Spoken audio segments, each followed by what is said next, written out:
Ada yang nunjuk dirinya dalam darah, aneh nih, mengalir darah Rasulullah. Kalau ada yang begitu, katakan Anda harus bertaubat. Karena Anda tidak boleh ngaku-ngaku anak putu Kanjeng Nabi. Anak putu Kanjeng Nabi harus dibuktikan satu dengan kitab nasab. Kalau enggak ada dalam kitab nasab, enggak boleh ngaku. Dua, tes DNA.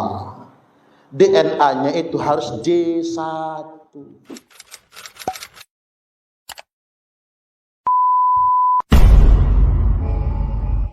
Sampaikan ini kepada monyet yang didukung oleh sejumlah jenderal-jenderal monyet, sudah. Ada oknum-oknum jenderal-jenderal monyet yang mendukung ormas monyet ini, sudah.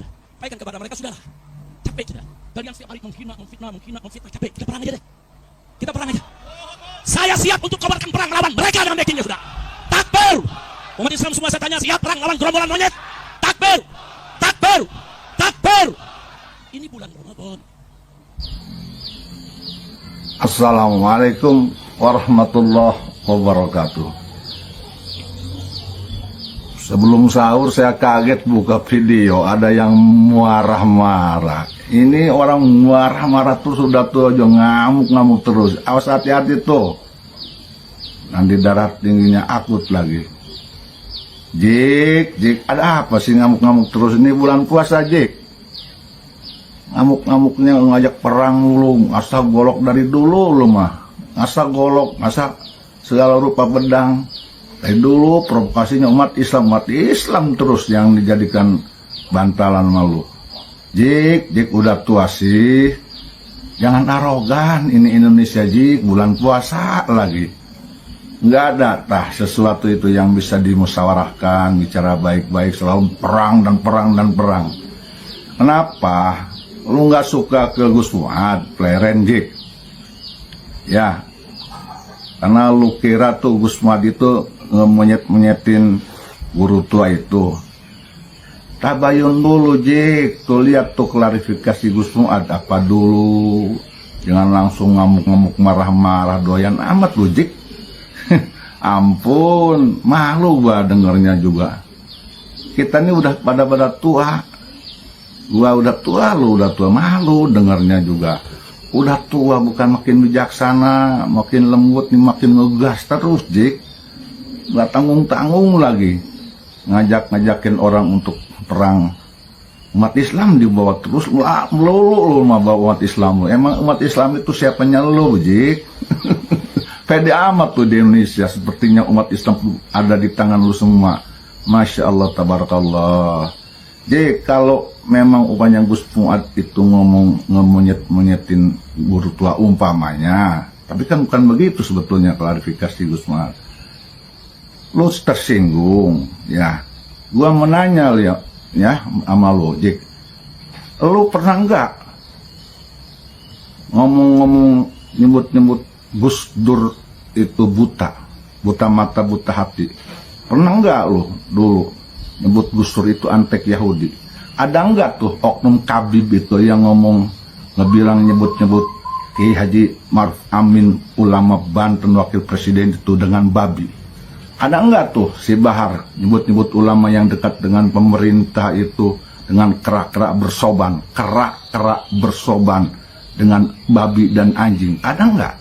Ke siapa itu? Hah? Jangan nanya lo yang bisa marah. Mestinya lo juga tahu diri. Lo pernah ngomong apa cocotmu dan si badan yang lainnya ke ulama-ulama tuh? Hah? Mereka biasa-biasa aja, nggak ngomong-ngomong nantang perang, golok, segala rupa. Ngebacot mulu lo. Dari dulu gue dengernya lo golok, siapin golok. Tapi lo nggak pernah mau turun. Lo kan tahu rumahnya Gus Fuad. Kalau lo jantan datangi dong ke sana sendiri. Jangan bawa umat yang tidak bersalah, apalagi bulan puasa. Aduh, imam apa nih? Imam provokator, imam adu domba. Katanya lo memimpin front persaudaraan Islam. Kalau front persaudaraan Islam pantas sesama Islam suruh perang, apalagi di bulan puasa, setelahnya Idul Fitri harusnya saling maaf-maafkan. Ampun, dalah, ampun nih, gimana sih pemikirannya? Terus lagian emang lu kira ini pribumi Nusantara ini takut sama lu nih? Ya ampun, buset deh. Masya Allah, Jik. Aduh, mendingan lu pikirin tuh kenapa lu terjadi dulu kasus dugaan chat mesum Firdaus Hussein. Itu pikirin yang belum selesai. Ya, pikirin deh itu. Gak malu tah. Udah ya. Aing ngarankeun kan dia rijik. Enggeus eureun dia di Indonesia. Geus ulah provokasi umat Islam bae. Mending satukan umat Islam. Yang bersalah maafkan, ajak musyawarah, geus lah geus kolot dia. Ulah ngerasa dia jago rijik. Loba kengan wani karena dia. Lamun terjadi perang, umpamanya terjadi, maaf, aing pangheulana ngudag dia jik jujur bae. Di Indonesia, biarkan Indonesia damai, biarkan umat Islam damai. Biarkan. Dahulukan saling memaafkan. Dahulukan saling musyawarah, saling tabayun. Jangan bentar-bentar golok, bentar-bentar pedang, bentar-bentar asal-golok, bentuk umat Islam, dibentuk-bentukan terus dia ya umat Islam. Jadi riat aing ngadengin lagi. Aduh, Masya Allah, tabarakallah. Moga Allah Ta'ala ngampura dosa dia, jik dia. Bulan puasa, beri contoh yang baik pada umat Islam di Indonesia ini. Bertahan, bersabar. Nggak bisa tabacot lo nih. Bertahan dulu nanti setelahnya bulan puasa baru ngomong. Kalaupun mau arogan. Malu tuh sama usia lo. Apalagi lu katanya digelar imam. Lagian gue juga nggak pernah ngaku imam. Siapa yang betul? Lo imam. Kan ku diajak. Terus setik ya pribumi Nusantara. Sieun karena dia. Pengen ku dia tanya. Saya sarankan hati-hati di Indonesia. Jangan arogan. Kalau lu pengen disebut cucu Nabi, jangan ngamuk-ngamuk. Ngotot amat sih pengen disebut cucu Nabi. Orang mengajukan pahlawan untuk guru tua. Ya wajar juga ada orang yang ngonok, kenapa harus ngamuk-ngamuk. Ya, ada orang ngomong monyet umpamanya, dituduhnya seperti pahlawan, enggak. Tapi lu sendiri kan ngata-ngatain ulama Nusantara pribumi. Di mana? Gus Dur itu siapa? Disebutnya buta mata, buta hati, antek Yahudi, belum yang lain. Yang paling menyakiti hati saya, ya, diantaranya Kiai Haji Ma'ruf Amin, ulama Banten, wakil presiden, dikata-katain babi dan sebagainya. Berapa oknum kabib tuh?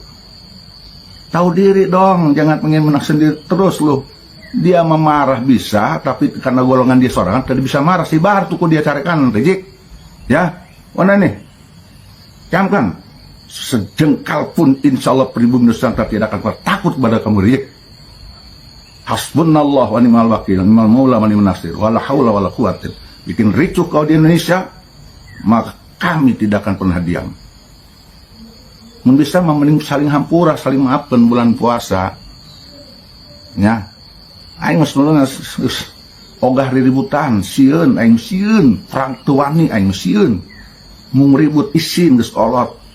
Tapi lah mun ditincek-tincek teh mah, diudag dia ku aing jik gerawe. Mun memang bener perang mah. Oke, gitu aja lah. Assalamualaikum warahmatullahi wabarakatuh.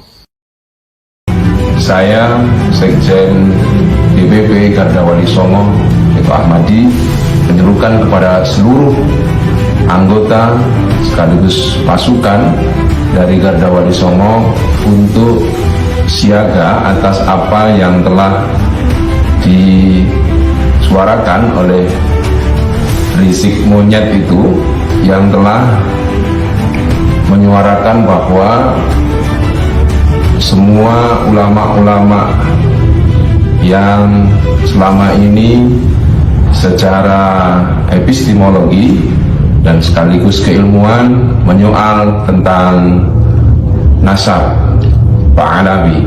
Nah, oleh karena itu seruan Habib Rizik jangan didiamkan, tapi kita kawal bersama-sama.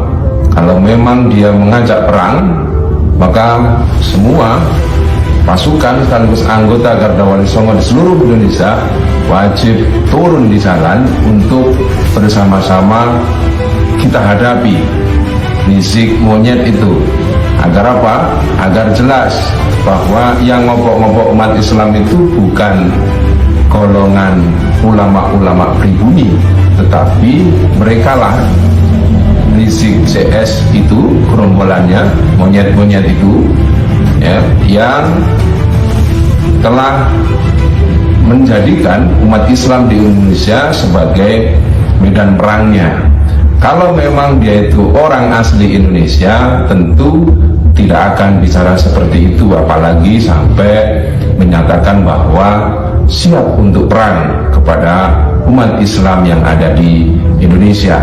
Oleh karena itu, orang-orang seperti ini kita serukan saja untuk supaya mereka kembali kepada negara asalnya. Selama ini Islam di Indonesia berlangsung secara damai, berlangsung secara kekeluargaan dan tanpa ada hal-hal yang dibelokkan, utamanya terkait dengan sejarah. Sejarah yang ada selama ini yang membelokkan tentu ya Rizik CS itu, monyet-monyet yang gak karuan jelasnya itu, asal mana mereka itu. Oleh karena itu, teman-teman semuanya, khususnya Garda Wali Songo, saya serukan bahwa apapun yang dibicarakan oleh Rizik CS berikut dengan gerombolannya yang mereka sebut dirinya sendiri sebagai monyet-monyet itu, kita sikapi dengan cara monyet, bukan dengan cara manusia. Oleh karena itu ya, Islam tidak pernah di Indonesia khususnya ribut seperti ini, kecuali mulut dia itu sendiri yang membuat ribut. Oleh karena itu, mulutmu harimaumu Rizik, maka apapun yang akan engkau tantangkan kepada kami siap untuk menghadapinya. Terima kasih kepada seluruh anggota Laskar dan sekaligus pasukan dari Garda Wali Songo. Bersiaplah Anda semua ketika mulut Rizik sudah tidak bisa disekolahkan dengan baik, tidak bisa dingajikan dengan baik. Dia harus ngaji lagi, sekolah lagi, pesantren lagi, agar mulutnya tidak mudah ngomong perang di negara Kesatuan Republik Indonesia.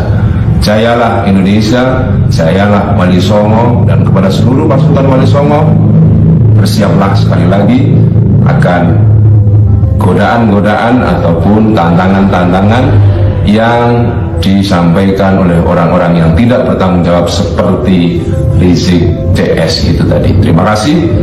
Inilah seruan dari saya, Sekjen Garda Wali Songo DPP Garda Wali Songo. Untuk itu mohon perhatian dan kerjasamanya kepada semua pihak. Terima kasih. Allahumma muwaffiq ila aqwamit. Assalamualaikum warahmatullahi wabarakatuh. Biar habaib dengan habaib tarung, habaib tidak percaya dengan warga Nahdlatul Ulama atau Nahdlatul Ulamanya. Biar Nahdlatul Ulama tidak suka kepada Ahlul Bait, biar Nahdlatul Ulama tidak suka kepada Ahlul Bait, biar Nahdlatul Ulama tidak suka kepada Ahlul Bait. Laki-laki yang ngaku-ngaku Ahlul Bait, ngaku-ngaku anak cucu Nabi, yaz'umu annahu minni, dia ngaku-ngaku anak cucuku kata Nabi, walaisa minni, padahal dia bukan anak cucuku. Ngotot betul, maksa rakyat Indonesia untuk percaya kalau mereka Ahlul Bait Nabi. Ngotot betul, maksa rakyat Indonesia untuk percaya kalau mereka itu dzurriyyat Nabi. Kita diancam kualat, yang ingatan mereka dikatakan provokator, padahal mereka memang bukan anak cucu Nabi. Nah, muncul pertanyaan, mengapa zaman sekarang banyak orang ngaku-ngaku anak cucu Nabi? Karena Imam Mahdi mungkin akan segera muncul. Ciri Imam Mahdi akan segera muncul, banyak yang ngaku-ngaku anak cucu Nabi. Kalau kemarin kan banyak yang ngaku Nabi, namanya Nabi palsu. Sekarang banyak yang ngaku cucu Nabi, namanya cucu palsu. Mengapa banyak cucu-cucu palsu? Karena Imam Mahdi akan turun, tanda Imam Mahdi akan datang. Banyak yang ngaku anak cucu Nabi. Mengapa? Karena Imam Mahdi itu keturunan Kanjeng Nabi. Al-Mahdiyu minna, Imam Mahdi itu keturunan kami kata Rasul. Ahlul Bait, dia merupakan Ahlul Bait Nabi. Min itrati min waladi Fatimah, Imam Mahdi itu keturunanku kata Nabi, anak keturunannya Fatimah. Namun kita harus waspada dengan orang-orang yang ngaku-ngaku anak cucu Nabi, untuk menghindari Imam Mahdi palsu. Makanya dalam ajaran Islam, apabila ada yang ngaku-ngaku sebagai anak cucu Nabi, maka hukumnya ada 3. 1, yudrabu dorban waji'a, pukul dia dengan pukulan sekeras-kerasnya. Tapi ini nggak bisa dipraktekkan ya, karena zaman sekarang hukum pukul itu udah nggak ada lagi. Kalau zaman dulu kan ada cambuk kan, hukum cambuk nggak ada lagi. Kalau kita pukul dewek, bu, main hakim sendiri. Kita melangkahi kewenangan penegak hukum. Negara kita negara hukum, ada polisi, ada jaksa, ada hakim. Kalau belum dipunis hakim, ada praduga tidak bersalah. Nah, yang kedua, wa yusahhar bihi. Kalau ada yang ngaku-ngaku anak cucu Nabi, viralkan.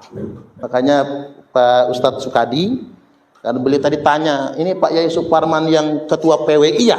Iya, kata saya. Nah, tugas PWI Perjuangan Wali Songo Indonesia itu mensosialisasikan orang-orang yang ngaku-ngaku anak cucu Nabi ini bukan anak cucu Nabi. Karena ulama mewajibkan kalau ada yang ngaku-ngaku anak cucu Nabi padahal bukan, wa yusahhar bihi, viralkan. Upload di Facebook, di Twitter, di Instagram, di YouTube, beritakan di media-media televisi, ini bukan anak cucu Nabi. Sama kayak Nabi palsu, ada namanya Ahmad Musodek ngaku Nabi, Lia Eden ngaku malaikat Jibril. Di perbatasan Jawa Barat, Jawa Tengah ada namanya Nabi namanya Tugimin. Saya kalau nabinya Tugimin, gimana sholawatnya, bu? Allahumma sholli ala sayyidina Tugimin wa ala ali sayyidina Tugimin sallallahu ala Tugimin. Repot kita. Nah, itu harus dipiralkan. Kalau ada yang ngaku-ngaku Nabi, kita viralkan. Yang ngaku-ngaku anak cucu Nabi juga kita viralkan, sampai tidak ada lagi yang berani ngaku-ngaku anak cucu Nabi nantinya. Dan kemudian yang ketiga, wayuh basu zamanan tawila, penjarakan dia dengan penjara yang dalam jangka lama agar dia bertaubat. Makanya hati-hati kalau di Waisulan atau di mana-mana di negara kita nunjuk dirinya dalam darah aneh mengalir darah Rasulullah. Kalau ada yang begitu, katakan Anda harus bertaubat, karena Anda tidak boleh ngaku-ngaku anak putu Kanjeng Nabi. Anak putu Kanjeng Nabi harus dibuktikan satu dengan kitab nasab. Kalau enggak ada dalam kitab nasab, enggak boleh ngaku. Dua, tes DNA. DNA-nya itu harus J1.